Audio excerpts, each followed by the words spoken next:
अवधूत चिंतन श्री गुरुदेव दत्त. श्रोतो नमस्कार. श्री गुरुचरित्र अध्याय 13. या अध्यायाच्या पठन अथवा श्रवण केल्याने सर्व प्रकारच्या उदरव्यथा नाहीशा होतात. अध्यायाला सुरुवात करूयात. नामधारक सिद्धमुनींच्या चरणांना वंदन करत म्हणाला, गुरुदेव, तुम्ही तर माझ्यासाठी संसार सागर तारकच आहात. तुम्ही दाखवलेल्या ज्ञानप्रकाशाने माझे चित्त शांत आणि स्थिर झाले आहे. तुम्ही आतापर्यंत सांगितलेले श्री गुरुचरित्रामृत सेवन करूनही माझी श्रवण तृष्णा अधिकच वाढलेली आहे. ती शमवण्यासाठी तुम्हीच समर्थ आहात. ज्याने कधी स्वप्नात सुद्धा ताक पाहिले नाही, त्याला जर दुधाने भरलेले भांडे मिळाले तर त्याची जशी अवस्था होईल ना, तशी माझी अवस्था झाली आहे. महाराज, आपले माझ्यावरती अनंत उपकार आहेत. त्यांची परतफेड मी जन्मोजन्मी सुद्धा करू शकणार नाही. श्री गुरुचरित्र ऐकण्याची माझी इच्छा आहे. श्री नृसिंह सरस्वतींविषयी मला अधिक सांगा. गुरुदेव नृसिंह सरस्वती प्रयाग क्षेत्री असताना त्यांनी माधव सरस्वतींना दीक्षा दिली असं आपण सांगितले, पण पुढे ते सांगण्याची कृपा करावी. नामधारकाची जिज्ञासा पाहून सिद्धमुनींना अतिशय आनंद झाला. त्यांनी नृसिंह सरस्वतींविषयी सांगण्याला सुरुवात केली. ते म्हणाले, श्री नरसिंह सरस्वतींनी प्रयाग क्षेत्री माधव सरस्वतींना दीक्षा दिली. त्यानंतर ते काही काळ तेथेच राहिले. त्यांची ख्याती सगळीकडे पसरली. अनेक जण त्यांचे शिष्य झाले. त्यांनी माधव सरस्वतींसह 7 जणांना संन्यास दीक्षा देऊन त्यांच्यावर अनुग्रह केला. हे सर्व शिष्य मोठे प्रज्ञावान आणि स्वामीनिष्ठ होते. बाळ सरस्वती, कृष्ण सरस्वती, उपेंद्र सरस्वती, सदानंद सरस्वती, ज्ञानज्योती सरस्वती आणि मी सिद्ध असे ते 7 शिष्य होते. त्या शिष्यांना बरोबर घेऊन नरसिंह सरस्वती दक्षिण यात्रेला निघाले. अनेक तीर्थक्षेत्रांचे दर्शन घेत घेत ते आपल्या जन्मगावी म्हणजे कारंजाला आले. तेथे आपल्या आईवडिलांना आणि भावंडांना भेटले. त्यांच्या आगमनाने सगळ्या गावाला अतिशय आनंद झाला. नरसिंह सरस्वती म्हणजे साक्षात श्री दत्तात्रय अशी सर्वांची दृढ श्रद्धा होती. लोकांनी आपापल्या घरी त्यांची मोठ्या भक्तिभावाने पूजा केली. त्यांच्या मातापित्यांनीही मोठ्या भक्तिभावाने पूजा केली. मातेला गतजन्माची आठवण झाली. आपण केलेली प्रदोष पूजा फळाला आली असे तिला वाटले. ती आपल्या पतीला म्हणाली, मी गतजन्मी परमज्ञानी आणि विश्ववंद्य असा पुत्र मला व्हावा अशी मी श्रीपाद श्री वल्लभांना प्रार्थना केली होती. त्यांनी मला भगवान शिवांची उपासना आणि आराधना करण्यासाठी प्रदोष व्रत करायला सांगितले. तुझी इच्छा पूर्ण होईल असा मला आशीर्वाद दिला होता. तो त्यांचा आशीर्वाद या जन्मी सफल ठरला. श्रीपाद श्री वल्लभच माझ्या पोटी जन्माला आले. माधव आणि अंबा यांनी नरसिंह सरस्वतींच्या चरणी मस्तक ठेवून त्यांना प्रार्थना केली, तू आमचा उद्धार कर. त्यांनी अशी प्रार्थना केली तेव्हा नरसिंह सरस्वती म्हणाले, पुत्राने संन्यास घेतला की त्याच्या 42 पिढ्यांचा उद्धार होतो. त्यांना शाश्वत अशा ब्रह्मलोकाची प्राप्ती होते. त्यांच्या कुळामध्ये आणखी जे काही जन्म घेतात त्यांनाही ब्रह्मलोकाची प्राप्ती होते. पूर्वी कोणी नरकामध्ये गेले असतील तर त्यांनाही ब्रह्मलोकाची प्राप्ती होते. मी संन्यास घेतला असल्यामुळे तुम्हाला सुद्धा ब्रह्मपद प्राप्त होईल. तुमचे पुत्र शतायुषी होतील. तुम्हाला पुत्र पौत्र पाहायला मिळतील आणि शेवटी तुम्ही काशी क्षेत्री देह ठेवाल. काशी क्षेत्र हे पुण्यस्थान आहे. तुम्ही कसलीही चिंता करू नका. माधव आणि अंबा यांना रत्नाई नावाची एक कन्या होती. ती श्री स्वामी नरसिंह सरस्वतींच्या पाया पडून म्हणाली, स्वामी, माझा उद्धार करा. मी या संसार सागरामध्ये बुडाले आहे. संसारातील त्रिविध तापांची मला भीती वाटते. संन्यास घेऊन तपश्चर्या करावी असे मला आता वाटू लागलेले आहे. तिने अशी विनंती केली तेव्हा श्री नरसिंह सरस्वती म्हणाले, स्त्रियांनी आपल्या पतीलाच शिवस्वरूप समजून त्याची सेवा करावी. त्यासाठी संसार त्याग करून संन्यास घेण्याची काही गरज नाही.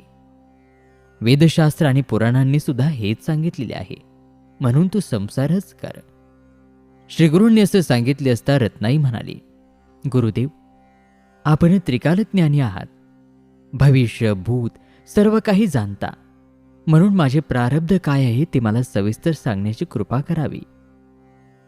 रत्नाईने अशी विनवणी केली तेव्हा श्रीगुरू म्हणाले, तुला तपश्चर्या करायची असली तरीही तुझे संचित पाप खूप मोठे आहे आणि ते तुला भोगावेच लागणार. तू पूर्वजन्मी एका गाईला लाथ मारली होतीस. तू शेजारच्या पतीपत्नींमध्ये भांडण लावून दिलेस आणि या पापकर्मांमुळेच तुझ्या सर्वांगाला कुष्ठरोग होईल. भविष्यामध्ये तुझा पती तुझा त्याग करून तपश्चर्येला जाईल. तुझे सर्वांग कुष्ठरोगाने नासेल. मग तुला माझे दर्शन पुन्हा घडेल. तू दक्षिणेकडे भीमा अमरजा संगमावरील गाणगापूर क्षेत्री जा. त्या तीर्थक्षेत्राचे महात्म्य फार मोठे आहे. त्या संगमाला पापविनाशी तीर्थ असे म्हणतात. त्या तीर्थामध्ये स्नान केल्याने तुझे सर्व पाप नष्ट होतील. तू पापमुक्त होशील.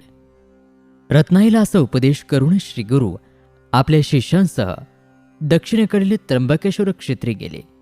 येथेच गोदावरी नदीचा उगम आहे. त्या तीर्थाचे महात्म्य फार मोठे आहे. पुराणांमध्ये ते विस्ताराने सांगितलेले आहे. ते मी तुला थोडक्यात सांगतो, ते लक्षपूर्वक ऐक.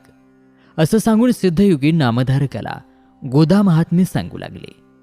ते म्हणाले, भगवान शिवांनी गंगेला आपल्या जटामुकुटामध्ये धारण केलेले होते. त्या काळी गौतम ऋषींसह अनेक ऋषीमुनी तपस्वी त्र्यंबकेश्वर तीर्थक्षेत्रामध्ये तपश्चर्या करीत होते. ते सर्वजण उदरनिर्वाहासाठी भात शेती करीत असत. एकदा त्या सर्वांनी विचार केला, भगवान शिवांच्या मस्तकावरील गंगा जर क्षेत्री आणली तर शेतीला भरपूर पाणी मिळेल. त्यामुळे सर्व लोकांचे कल्याण होईल. पण ती गंगा कोण आणू शकेल? हे कार्य मोठे कठीण आहे. गौतम ऋषी भगवान शिवांचे परमभक्त आहेत, महातपस्वी आहेत. त्यांनाच हे कार्य करणे शक्य आहे. पण त्यांच्यावर काही संकट आल्याशिवाय ते हे काम करणार नाहीत. असा विचार करून त्या सर्व ऋषींनी आपल्या योगबळाने दुर्वेपासून एक मायावी सबस्स गाय निर्माण केली. ती गौतम ऋषींच्या भात शेतीमध्ये सोडली. तिला घालवून देण्यासाठी गौतमांनी दर्भाची काडी तिच्या दिशेने फेकली. अन्य ऋषींच्या योगबलाने त्या काडीचे शस्त्र झाले आणि त्या शस्त्राच्या आघाताने ती गाय तडफडून मेली. गोहत्या म्हणजे महापाप. ते महापाप गौतमांच्या हातून घडले. त्यांनी अन्य ऋषींना त्याविषयी विचारले तेव्हा ते म्हणाले, तुम्ही गंगा नदीला पृथ्वीवर आणा. तिच्या पाण्यामध्ये स्नान केल्याशिवाय तुम्ही पापमुक्त होणार नाहीत. गौतमांनी ते मान्य केले. मग त्यांनी कठोर तपश्चर्या करून भगवान शिवांना प्रसन्न केले. प्रसन्न झालेले शिव हवा असेल तो वर माग असे म्हणाले. तेव्हा गौतम ऋषी म्हणाले, भगवंता, तुझ्या मस्तकावरील गंगा मनुष्याच्या पापक्षालनासाठी या त्र्यंबक क्षेत्री प्रकट करा. भगवान शिवांनी तथास्तु असे म्हणून आपल्या मस्तकावरील गंगा अंशरूपाने त्र्यंबक क्षेत्री अवतीर्ण केली. गौतमांच्या तपश्चर्येने ती अवतीर्ण झाली म्हणून तिला गौतमी असे म्हणतात. गौतमी म्हणजेच गोदा. तिला दक्षिण गंगा असेही म्हणतात. या नदीमध्ये स्नान केले असता मनुष्य पापमुक्त होतो. या नदीचे थोर महात्म्य आहे. माधवारण्य स्तवन करीत म्हणाले, अहो जगद्गुरु, आपण साक्षात त्रयमूर्तींचा अवतार आहात. आपण लोकांना सामान्य मनुष्य वाटता, पण आपण खरोखरच परमपुरुष जगज्योती आहात. आपण लोकउद्धारासाठी या भूमीवर अवतरला आहात. आज मला आपल्या चरणपादुकांचे दर्शन झाले. मी खरोखरच कृतार्थ झालो प्रभू. माधवारण्यांनी केलेल्या स्तवनाने श्रीगुरु प्रसन्न झाले आणि ते म्हणाले, तुझी तपश्चर्या सफल झाली आहे. तुला ब्रह्मलोक प्राप्त होईल. तुझी मानसपूजा सेवा करीत आहेस ना, तशीच करीत राहा. तुला प्रत्यक्ष श्री दत्तात्रयांचे दर्शन घडेल. या दर्शनाबद्दल जराही शंका धरू नकोस. माधवारण्यांना असे आश्वासन देऊन श्री गुरु गंगातीरावरील वासर ब्रह्मेश्वर क्षेत्री गेले. त्यांनी सर्व शिष्यांसह गंगा स्नान केले. त्यावेळी पोटदुखीने अगदी त्रस्त झालेला एक ब्राह्मण नदीवर येऊन गडाबडा लोळू लागला. पोटदुखीने तो अगदी कासावीस झाला होता. त्याला अन्न पचत नसे. अन्न त्याचा शत्रू झाला होता. त्यामुळे तो नेहमी उपाशी असे. भोजन केले रे केले की त्याच्या पोटामध्ये प्राणांतिक वेदना होत असत. आत्महत्या करावी असं त्याला वाटत असे. तो कधीतरी महिना 15 दिवसांनी भोजन करीत असे. आदल्या दिवशी महानवमीला त्याने मिष्टान्न भोजन केले. वेदना असह्य होत होत्या. त्यावेळी तो स्वतःशीच म्हणाला, आता जगण्यामध्ये काहीच अर्थ नाही. या वेदना सोसण्यापेक्षा गंगेमध्ये जीव द्यावा. अन्न हा प्राण, अन्न हे जीवन. पण अन्नच माझे वैरी झाले आहे. आता जगणे नकोच, आता मेलेले बरे. असा विचार करून त्याने पोटाशी दगड बांधून आपला जीव देण्यासाठी गंगेमध्ये प्रवेश केला. भगवान शंकरांचे स्मरण करत तो म्हणाला, मी भूमीला भार झालो आहे. मी आयुष्यामध्ये कसलाही परोपकार केला नाही, कुणालाही अन्नदान केले नाही. या पूर्वीच्या जन्मामध्ये मी जे काही कर्म केले त्याचेच फळ मी भोगतो आहे. मी ब्राह्मणाच्या तोंडाचा घास हिरावून घेतला, गोहत्या केली, कुणाचा तरी विश्वासघात केला, गुरूंची निंदा केली, मातापित्यांची अवज्ञा केली, म्हणूनच मला हे दुःख भोगावे लागत आहे. किंवा मी ब्राह्मणांचा अपमान केला असेल, दारी आलेल्या अतिथींना अन्न दिले नसेल, किंवा कुणाच्या तरी शेताला आग लावली असेल, मातापित्यांचा त्याग तरी केला असेल. या पापांमुळेच मला या जन्मी हे दुःख भोगावे लागत आहे. अशी त्याने खूप आत्मनिंदा केली. आता आत्महत्येशिवाय तरुणोपाय नाही असा विचार करून तो नदीच्या पाण्यामध्ये शिरला. श्रीगुरूंनी त्या ब्राह्मणाला पाहिले. त्यांनी आपल्या शिष्यांना पाठवून त्या ब्राह्मणाला बोलावून घेतले. मग श्रीगुरू त्याला म्हणाले, अरे, आत्महत्या ही महापाप आहे. तू कशासाठी आत्महत्या करतोस? मला सगळं काही सांग बरे. त्या ब्राह्मणाने मग आपल्या पोटदुखीबद्दल सर्व काही सांगितले. ते ऐकताच श्रीगुरू त्याला म्हणाले, तू कसलीही चिंता करू नकोस. तुझे दुखणे गेलेच म्हणून समज. माझ्याजवळ ह्या व्याधीला औषध आहे. आता तू पोटभर जेवू शकशील. तुझे पोट आता दुखणार नाही. तू कसलीही शंका धरू नकोस, घाबरू नकोस. हे ऐकताच त्या ब्राह्मणाला अगदी हायसे वाटले. त्याचवेळी तेथे अजून एक ब्राह्मण आला. तो ग्रामाधिकारी होता. तो श्रीगुरूंना वंदन करून म्हणाला, आज आपले दर्शन झालेले मी खूप पावन झालो प्रभू. श्रीगुरूंनी त्याची विचारपूस केली तेव्हा तो म्हणाला, मी कौंडिन्य गोत्री आपस्तंभ शाखेचा ब्राह्मण असून माझे नाव सायनदेव आहे. मी कडंगची गावाचा रहिवासा आहे आणि माझ्या पोटासाठी सेवा चाकरी करतो. मी एका यवनाकडे चाकरी करीत असून 1 वर्षापासून गावाचा अधिकारी म्हणून काम करतो आहे. आज आपले दर्शन झाले. मी धन्य झालो प्रभू. आपण या विश्वाचे तारक आहात. आज आपल्या दर्शनाने माझे जन्मोजन्मीचे पाप नाहीसे झाले. ज्याच्यावर आपला अनुग्रह होतो तो या संसार सागर तरून जातो. गंगा मनुष्यांचे पाप नाहीसे करते. चंद्र ताप नाहीसा करतो. कल्पवृक्ष दारिद्र्य नाहीसे करते.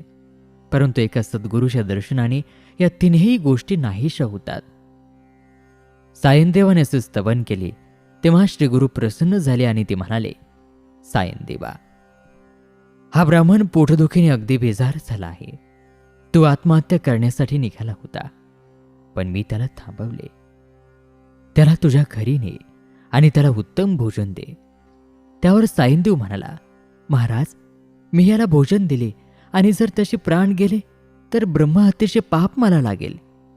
श्रीगुरू त्याला म्हणाले, तसे काहीही होणार नाही. तू चिंता करू नकोस. मी सांगितले तसेच कर. ते अन्न खाल्ल्यानेच हा व्याधीमुक्त होईल. सायनदेव म्हणाले, स्वामी महाराज, तुम्ही माझ्या घरी भोजन करावे अशी माझी फार इच्छा आहे. श्रीगुरूने ते आनंदाने मान्य केले आणि मग सायनदेव आपल्या घरी गेला. पोटदुखी असलेला तो ब्राह्मणही त्याच्याबरोबर गेला. सिद्धयोगी नामधारकाला म्हणाले, नामधारका, त्यावेळी आम्ही सुद्धा तेथेच होतो. श्रीगुरू भिक्षेसाठी म्हणून निघाले. ते कबूल केल्याप्रमाणे आपल्या शिष्यांसह सायनदेवाच्या घरी गेले. सायनदेवाला आणि त्याच्या पत्नीला अतिशय आनंद झाला. त्यांनी श्रीगुरूंचे स्वागत करून त्यांची यथासांग षोडशोपचारी पूजा केली. त्यांच्याबरोबर आलेल्या सर्व शिष्यांना वंदन केले. त्यांच्या भक्तिभावाने प्रसन्न झालेल्या श्रीगुरूंनी सायनदेवाला आशीर्वाद दिला. तुम्हाला उत्तम दीर्घायुष्य संतती प्राप्त होईल. तुमच्या वंशाची वृद्धी होईल. तुमच्या वंशामध्ये गुरुभक्तीची परंपरा कायम राहील. तुम्हाला उत्तम आणि दीर्घायुष्य संतती प्राप्त होईल. तुमच्या वंशाची वृद्धी होईल. तुमच्या वंशामध्ये गुरुभक्तीची परंपरा कायम राहील. या वरदानाने सायनदेवाला आणि त्यांची पत्नी जाखाई यांना अतिशय आनंद झाला. त्यांनी श्रीगुरु आणि त्यांच्या सर्व शिष्यांना आणि त्या पोटदुखी असलेल्या त्या ब्राह्मणाला सुग्रास भोजन दिले. श्रीगुरूंच्या आज्ञेने तो व्याधिग्रस्त ब्राह्मण पोटभर जेवला आणि श्रीगुरूंच्या कृपाशीर्वादाने त्याच क्षणी तो व्याधीमुक्त झाला. हे सर्व पाहून त्या सर्वांना मोठे आश्चर्य वाटले. सिद्धयोगी नामधारकाला म्हणाले, नामधारका, सूर्योदय झाला असता अंधार शिल्लक कसा राहील? श्री गुरु दत्तात्रयांची कृपा झाली तर मनुष्याचे पाप, ताप, दैन्य आणि दुःख राहणारच कसे? श्री गुरु दत्तात्रयांची कृपा झाली तेव्हा मनुष्यांचे पाप, ताप, दैन्य, दुःख हे राहणारच कसे? श्री गुरु कृपा झाली तेव्हा मनुष्याचे जन्म जन्मांतरीचे पाप, सर्व दोष नाहीसे होतात. ग्रंथकार सरस्वती गंगाधर श्री गुरुचरित्र विस्ताराने सांगत आहेत. ज्याला आपले कल्याण करावे असे वाटते त्याने ते श्रद्धापूर्वक एकाग्र चित्ताने श्रवण करावे. जे कोणीही श्री गुरुचरित्र भक्तिभावाने श्रवण करेल त्यांना कोणतेही दुःख भोगावे लागणार नाही. त्यांना सर्व सुखांची प्राप्ती होईल. हे त्रिवार सत्य आहे. आणि श्रोतेहो, याचबरोबर श्री गुरुचरित्रातील अध्याय 13 या ठिकाणी समाप्त होत आहे. उर्वरित कथाभाग पुढील 14व्या अध्यायामध्ये. तोपर्यंत नमस्कार, धन्यवाद. श्री गुरुदेव दत्त.